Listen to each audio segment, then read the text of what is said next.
Hello students, तो अब हम करेंगे क्वेश्चन नंबर 11। तो क्वेश्चन नंबर 11 क्या दे रखा है? So that the relation R in the set A of points in a plane given by. कोई प्लेन है, ठीक है, उसमें पॉइंट्स हैं और उन पॉइंट्स का जो कलेक्शन है वो दे रखा है ए, और उस पर रिलेशन डिफाइन किया गया R P comma Q such that distance of point P from the origin is the same as distance of the point Q from the origin. तो यहाँ पे कह रहा है इस पे ये जो रिलेशन है, जैसे अगर ये प्लेन है, इसमें कोई पॉइंट ये पी है और ये पॉइंट जो है हम मान लेते हैं क्यू है, ठीक है। तो यहाँ पे ये है ओरिजिन, ये हो गई ओ पी और ये हो गया ओ क्यू। तो ये कह रहा है कि इसमें आर में जो है किस तरह के एलिमेंट्स हैं, किस तरह के पॉइंट्स हैं, जिसमें ओ पी, अगर इसको हम ओ मान लें, O P is equal to O Q. ये बेसिकली हमसे कह रहा है। तो हमें प्रूफ करना है कि जो रिलेशन आर है इज एन इक्विवेलेंस रिलेशन, और आगे दे रखा है further so that the set of all points related to P is the circle passing through P with origin as centre. तो यहाँ पे इसको हम बाद में देखेंगे, पहले यहाँ तक इस क्वेश्चन को देख लेते हैं।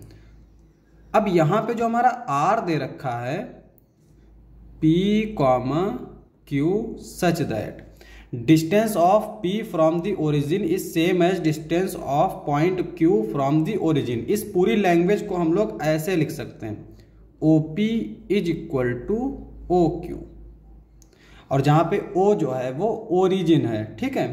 अब यहां पे हमें इसको इक्विवेलेंस प्रूफ करना है। इक्विवेलेंस के लिए क्या होता है? पहली कंडीशन होती है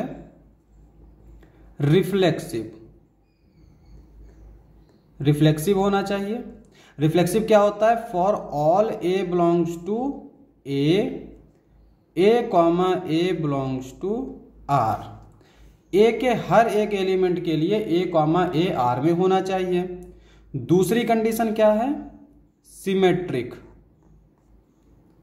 सिमेट्रिक क्या होता है? If A comma B belongs to R then B comma A belongs to R. अगर ए कॉमा बी आर में है तो बी कॉमा ए को भी आर में होना चाहिए। तीसरी कंडीशन क्या है?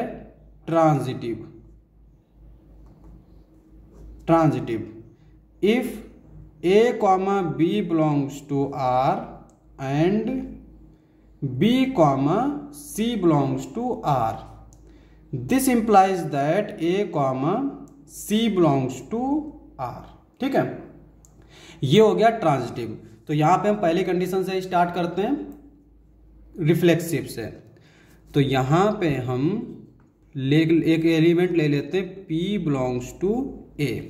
तो यहां पे OP जो है वो OP के इक्वल होगा, क्योंकि हर लाइन खुद के इक्वल होती है। This implies that P comma P belongs to R, और P कॉमा P R में हुआ, this implies that R is reflexive. अब सेकंड कंडीशन क्या है? Let P comma Q belongs to R। अगर P कॉमा Q R में है, this implies that OP is equal to OQ। OP अगर OQ के इक्वल है तो इसको हम लिख सकते हैं OQ is equal to OP, और ये इंप्लाई करेगा Q comma P belongs to R. This implies that R is symmetric. तो इसका मतलब R हमारा सिमेट्रिक हो जाएगा। ये हो गई हमारी सिमेट्रिक की कंडीशन, ये हो गई थी हमारी रिफ्लेक्सिव सिमेट्रिक। अब आते हैं थर्ड कंडीशन पे, वो है ट्रांजिटिव। ट्रांजिटिव क्या होगा? यहां पे लेट ए कॉमा नहीं P कॉमा Q मान लेते हैं, R में है, and Q comma R belongs to R, ठीक है। अब यहाँ पे PQ और QR जो है वो हमने मान लिया कि R में है। This implies that OP is equal to OQ and OQ is equal to OR। यहाँ पे OP जो है वो OQ के इक्वल है और OQ जो है वो OR के इक्वल है। ये इंप्लाई करेगा OP is equal to OR, और अगर OP जो है वो OR के इक्वल हो गया, this implies that P, R belongs to R। तो यहाँ पे ट्रांजिटिव की कंडीशन यही होती थी कि अगर A, B R में, B, C R में, तो A, C R में होना चाहिए। यानी क्या करते हैं, B वाले को हटा देते हैं, इसका रिलेशन देख लेते हैं। तो यहाँ पे हमने P, Q और Q, R जो है वो R में ले लिया। यहाँ पे Q को हटा देंगे तो P, R अगर R में आ जाएगा तो ये ट्रांजिटिव हो जाएगा। तो ये इंप्लाई करेगा R इज ट्रांजिटिव। तो अगर कोई रिलेशन रिफ्लेक्सिव, सिमेट्रिक और ट्रांजिटिव तीनों होगा तो ये इंप्लाई करेगा R is an equivalence relation. तो इसका मतलब R हमारा इक्विवेलेंस रिलेशन हो जाएगा। अब आते हैं हम लोग नेक्स्ट पार्ट पे। तो नेक्स्ट पार्ट हमारा क्या दे रखा है, so that the set of all points related to P is the circle passing through P with origin as centre. Origin as centre यानी ओरिजिन को सेंटर मान लिया।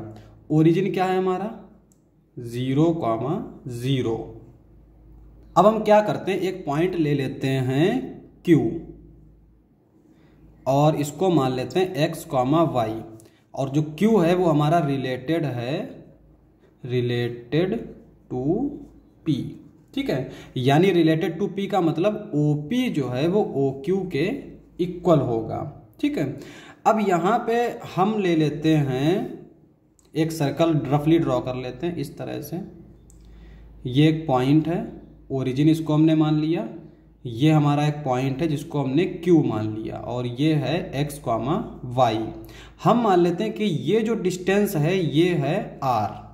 ठीक है, इसको हम लोग R कंसीडर कर लेते हैं। तो यहाँ पे ये जो डिस्टेंस है यानी OQ जो है वो हो जाएगा R। और दो पॉइंट के बीच की डिस्टेंस हम लोग कैसे फाइंड करते हैं, ये ओरिजिन है, ये ओरिजिन क्या दे रखा है O 0, 0 और Q दे रखा है x, y। इन दोनों पॉइंट्स के बीच में हम लोग किस तरह से डिस्टेंस फाइंड करते हैं, अंडर रूट x माइनस 0 का स्क्वायर प्लस y माइनस 0 का square is equal to R। यहाँ पे ये हो जाएगा under root x square plus y square is equal to R। दोनों तरफ स्क्वायर कर लेंगे तो ये हो जाएगा x square plus y square is equal to R square. तो ये आ जाएगा हमारा एक इक्वेशन। और ये हमारी किसकी इक्वेशन होती है, सर्कल की। ठीक है, तो ये हमारा एक सर्कल मिल गया। तो ये हो गया रिक्वायर्ड आंसर। तो ये हमें चाहिए था। क्वेश्चन समाप्त। नेक्स्ट लेक्चर में करेंगे नेक्स्ट क्वेश्चंस। आज के लिए बस इतना ही।